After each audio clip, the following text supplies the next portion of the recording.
Morning, good afternoon, and good evening, everyone, to wherever you might be.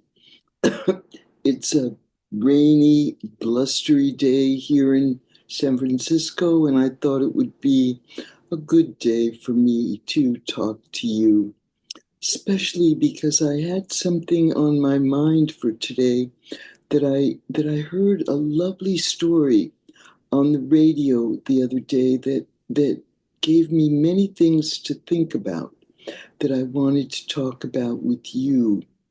And another, actually, couple of categories of neglected populations that really caught my attention as subjects I had never talked about before. So I'm going to talk about, just an introduction to a couple of those with you. And I'm going to utilize this lovely story that I heard the other day. Let me preface it by saying that I've been working in the trauma neglect field for a very long time. And I've certainly read and met and thought about many of the people involved in the complicated process of adoption. And I've known many, many adoptees, and I've known some adoptive parents, and particularly mothers. And what I've never really encountered, except for once, was one of the what they call relinquishers, which is one of these mothers who, for one reason or another, gave up their child for adoption. Now, the one person I ever knew who gave up her child for adoption, she had many, many traumas, and she came from a part of the country that was very conservative, in the religious ways, and being pregnant in one's teens was particularly frowned upon and a point for ostracizing and judging and basically disenfranchisement. And so she, when she was quite young, was sent away to what they then called the unwed mothers' homes. And basically, the young woman, or whatever the age of the woman, kind of disappears, and their pregnancy is largely hidden, and the baby's never seen by anyone, and the baby sort of disappears into who knows where. And so that was what my client experienced when she was in her teens. And her whole life, and I knew her when she was probably in her 30s, was this painful quest to find this child. And she kind of pined for him and did not know anything about him or his whereabouts. She gave him a name herself, but she didn't know anything about where he had ended up. And I worked with her for quite a long time on many different aspects of her trauma. And that one was never resolved. And then I didn't see her anymore. So that was my only real experience of relinquisher mothers. Until recently, I heard an interview with a woman who had written a book called Relinquishers about these mothers. And I had some of the myths that I had misunderstood kind of cleared up, or at least clarified, by this author who said that most women or girls who give up their babies, it's not because of a choice between abortion, which for many is inaccessible or one for one reason or another, and increasingly so in this country, it's not for want of abortion most often. Most often, these girls and women who opt to give up their baby, um, it's mostly that they were trying to decide between parenting or not parenting. And for one reason or another, either being railroaded into adoption by parents or religious pressures or lack of information or available, resources, they get sort of pushed into relinquishing, most often in a traumatic way. And when they're very young, it's painful and often involves regret and a whole new wave of trauma. Many of these girls and women are children of neglect who don't have enough support in their families and then in their communities, or they don't have enough money or resources or all different kinds of help to actually parent themselves, which in many cases is what they're trying to decide between parenting or relinquishing. And many of them, and actually pretty much all the ones in the book that I subsequently have read, um, had trauma around carrying a baby to term, giving birth, parting with this child, and then feeling the loss and the loneliness and the lack of support.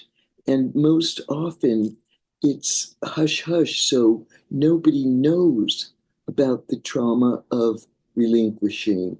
And if they're children of neglect to begin with, nobody's really tracking what's going on with them anyway.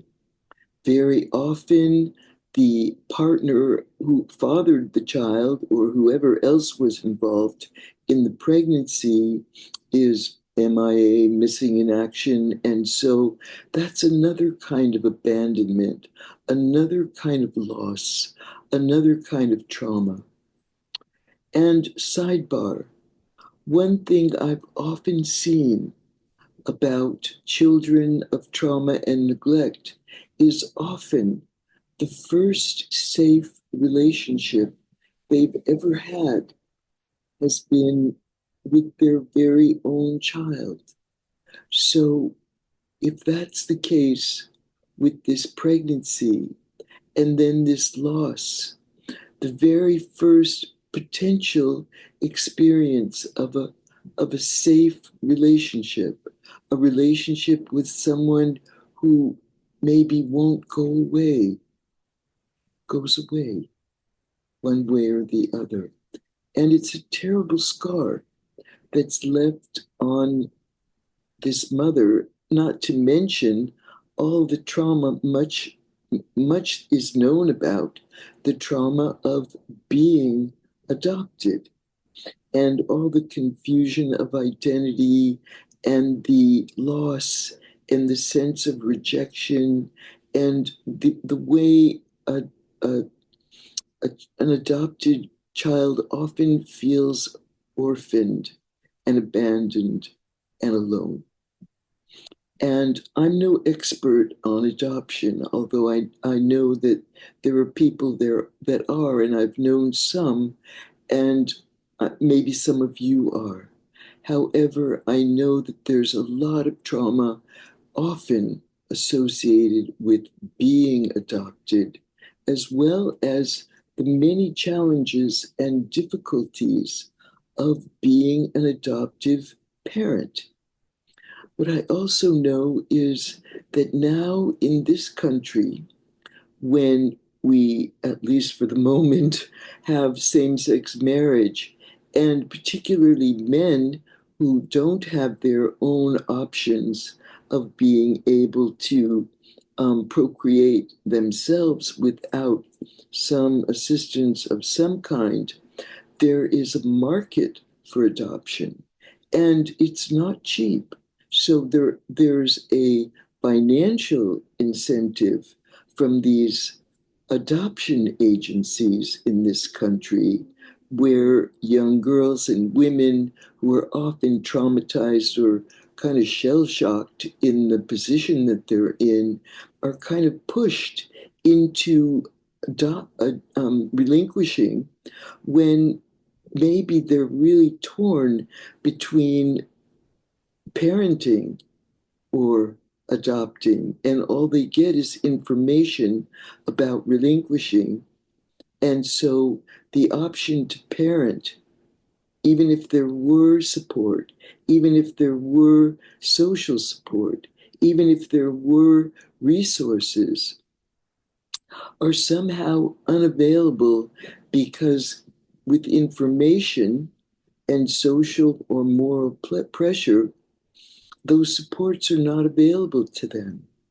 Very often, the relinquishing mothers are of color, are poor people, so they, in in extremes, lack resources. So that's what this book about relinquishing is about. And unfortunately, I'm not fond of the book. It's informative, it's interesting, it sort of has a tone that has kind of an axe grinding feeling to it that I'm not drawn to. But the information is really important and interesting. So now I'm going to get to the story that I heard, which was so lovely.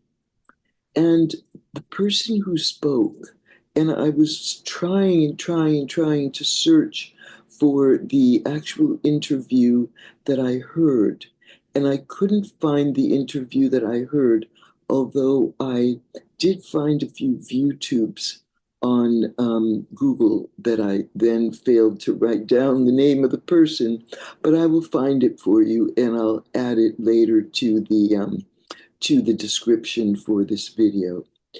Anyway, the story is an interview with this young trans woman, and she's a young trans adoptee Korean American woman.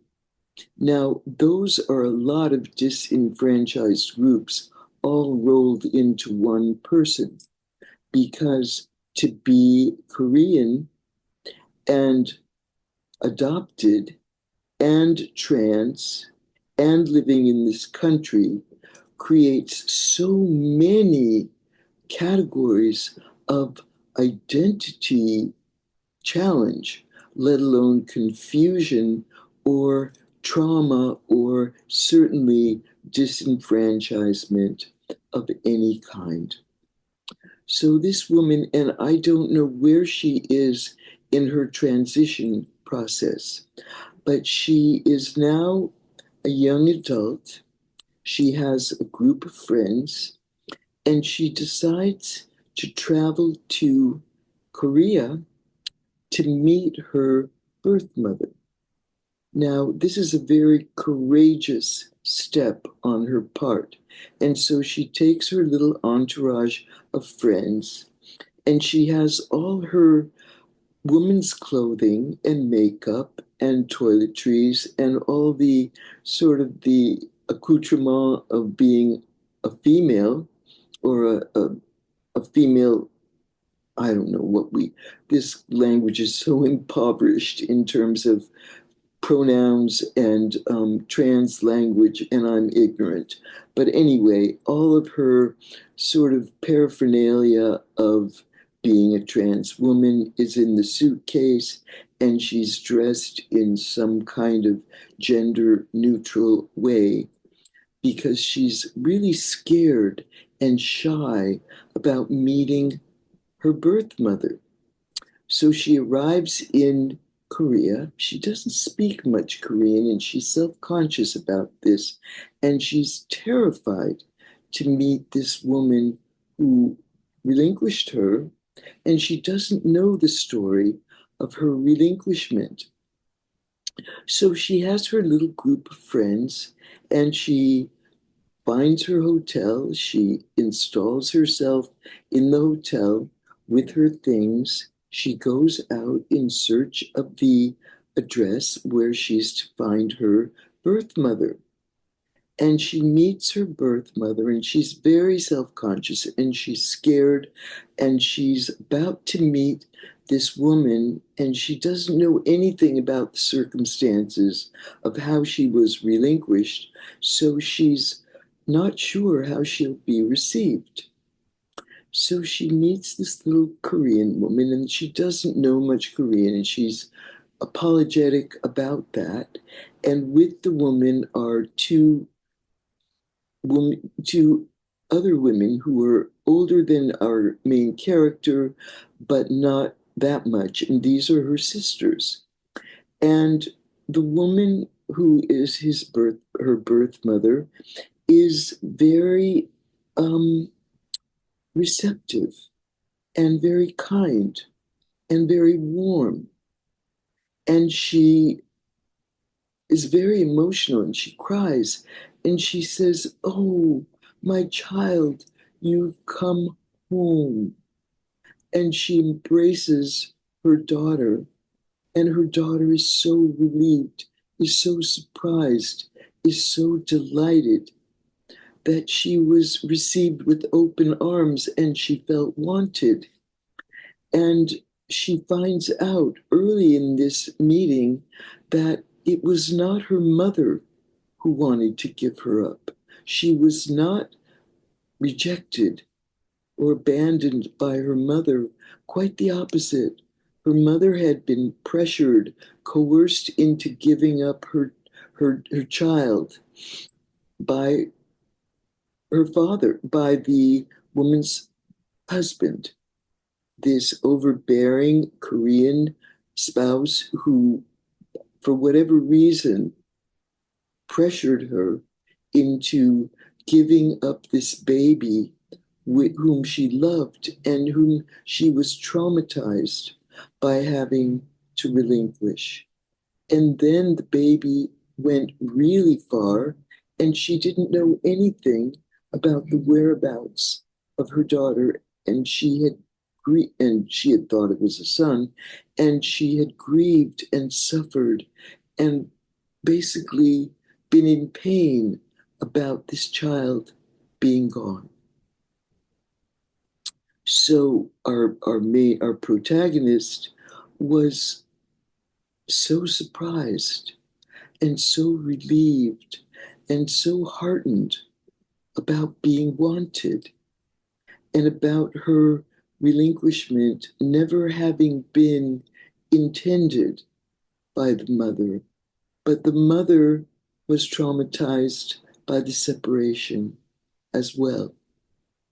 So she proceeded to change her ticket and stay longer in Korea so she could spend more time with her mother.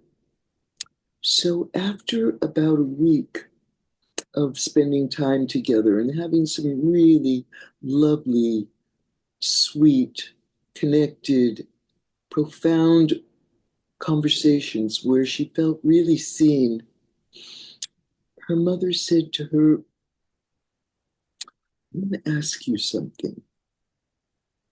She said, "I have a feeling there's something you're not telling me. Is there something you're not telling me?" And our main character, whose name I will find out for you, froze and was thinking, "Oh no, what do I do now? Do I tell this traditional Korean religious woman that I'm trans, or do I continue to keep it quiet?" So she stays kind of silent and then asks, "What makes you ask that?" And she said, to her child, well, you're so beautiful. You you have such a beautiful face. I simply wondered something. And then our protagonist kind of is taken aback and says, I don't remember the exact words, but ultimately she does respond and tells her mother that she's trans, that she's really a girl. And her mother looks at her with eyes of love and she says, I knew. And she asks her mother, well, how did you know? And she said, well, in Korea, there's a tradition. And the tradition is we learn the gender of our child in our dreams. And we have a dream where the gender of the child is revealed. And my dream of you was a little girl. And then they're reconnected and they're reunited and they're healed in so many ways because this child of neglect, this child of adoption, this identity fractured young person, Korean, American, trans, adopted, is embraced, is wanted by the mother that she was always afraid to meet. And the mother who also suffered terrible traumatic loss is reconnected with her lost daughter. And it's a sweet and beautiful ending. So I wanted to share this story with you today because it's a story of healing. And particularly recently with my arm, which is of a completely different order of magnitude, and it's a completely different category of loss and healing. I've had such marvelous healing and such marvelous renewal and such marvelous gaining so much more than I lost, that I wanted to share this story with you, as well as share my own healing journey with you, because these are some terrible times in this world where there's so much trauma and so much loss and so much horror and so much violence and new orphans and new widows and new trauma and new traumatic losses and injuries of every kind going on. And I've had this amazing experience of so much good coming out of my traumatic loss and so much knowledge and so much wisdom and so much grace gained through this phenomenal process of healing. I have to say, I have no regrets about my accident because I got so much from it. And I don't know, but I would venture to say something similar is true about this story. So I leave you with this image of trauma healing, neglect healing, relationship healing. And our challenge in these tragic times is to heal everywhere we can this sorry world and not be overwhelmed by the news that's happening every day, because it's really easy to be overwhelmed by it. Take it in increments, as with all aspects of trauma healing. Bite size it, please. So thank you for joining us. This is it episode 9? Episode 9 of All About Nothing. Thanks for your company. Keep yourself warm and dry and well and safe, and hold an image of hope. Let's give peace a chance. Bye for now. Let me wave with this arm. Bye for now.